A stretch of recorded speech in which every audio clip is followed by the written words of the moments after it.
All right, hey everybody. It's Christmas Eve, and I am out here getting ready to take my coach over, get some propane in it, because I'm going to be a scholar and a veteran. I'm going to let my father-in-law, while he's here in town for the holidays, use it. So we're going to get some propane in there, get it parked out back and plugged in for him.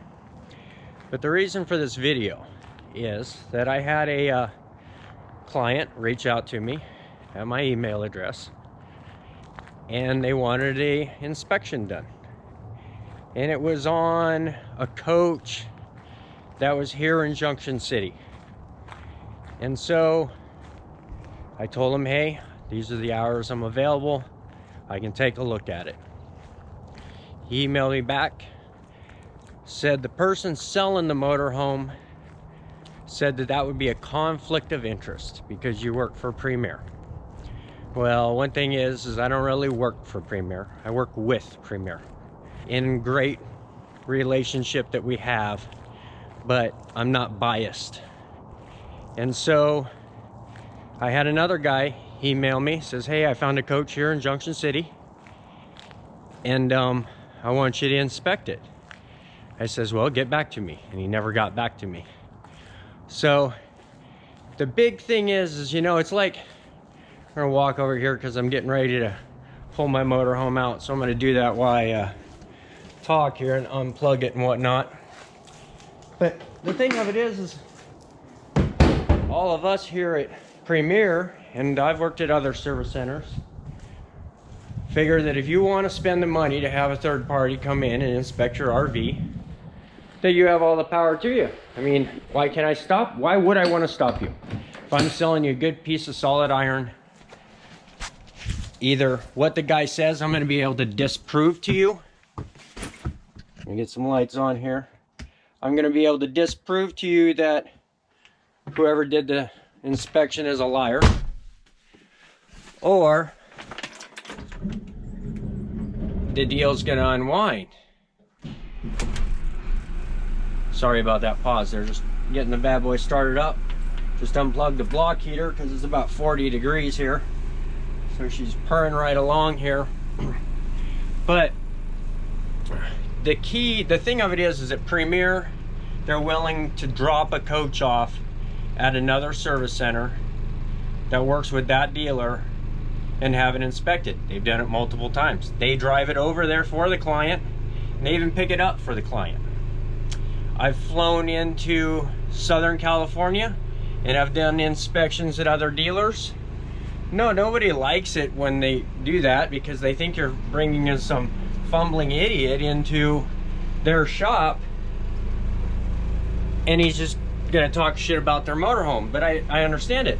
I've flown to Atlanta, Georgia for private customers and got there and found water damage, and we've just had to fly home. I mean, it's just like Premier when they go to pick up a coach to either put on consignment or to buy outright. Sometimes when you get there, you got to come home. So I just wanted to put a short video out on that. You got to make sure that your dealer isn't in bed with the inspector. And the other part of it is we got to look at this as you're buying $100,000+ motorhome or so on and so forth. You got 3 systems that all need to be inspected, and that's going to be the chassis, and that's a semi truck. I mean, in most cases that are probably watching me and listening right now, or they're a gasser. But either way, your chassis needs to be inspected. Then your house components, plumbing and whatnot, all that house stuff needs to be inspected.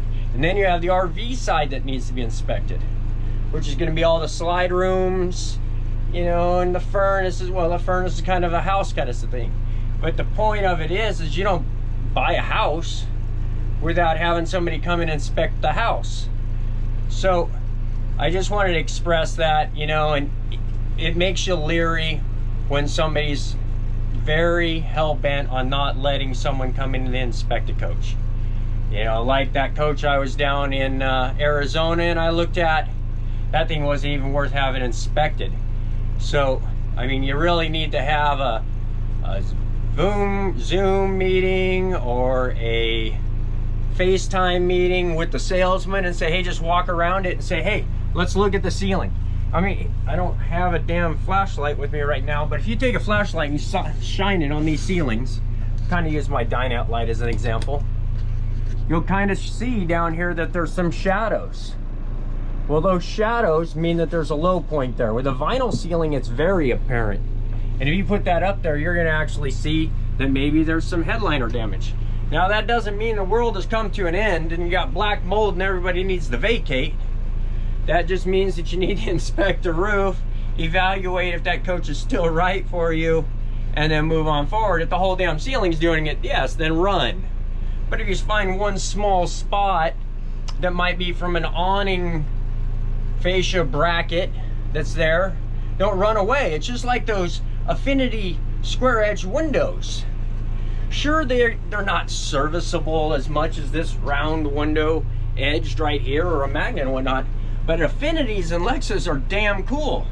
Now the Lexa, that's a scary matter of itself because it's got so much going on for the awnings and it's so advanced for its time, and the coach command system in it, and braking motor mounts or tracking motor mounts on the C15s, and that even happens in the Magnas and Affinities.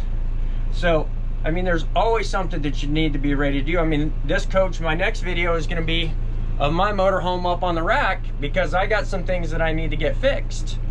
So luckily Premier's gone for holiday, and so I get to use the shop, and I'm going to show you some stuff for the bottom side of this classic old 96, and we're even going to get into Monaco chassis and things like that. But I'm not going to keep this video going on forever. I mean, we're already at probably 7+ minutes or something like that, and I don't want to go on forever. I hope you watch to the end, but be leery on dealers that are super suspect and not wanting a third party to come in, and then if they do suggest somebody, check the credentials of that person also.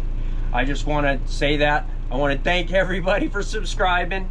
I want to thank everybody for getting those notifications on. Everybody, thank you very much for bringing this channel, trying to catch up with some of these other YouTubers.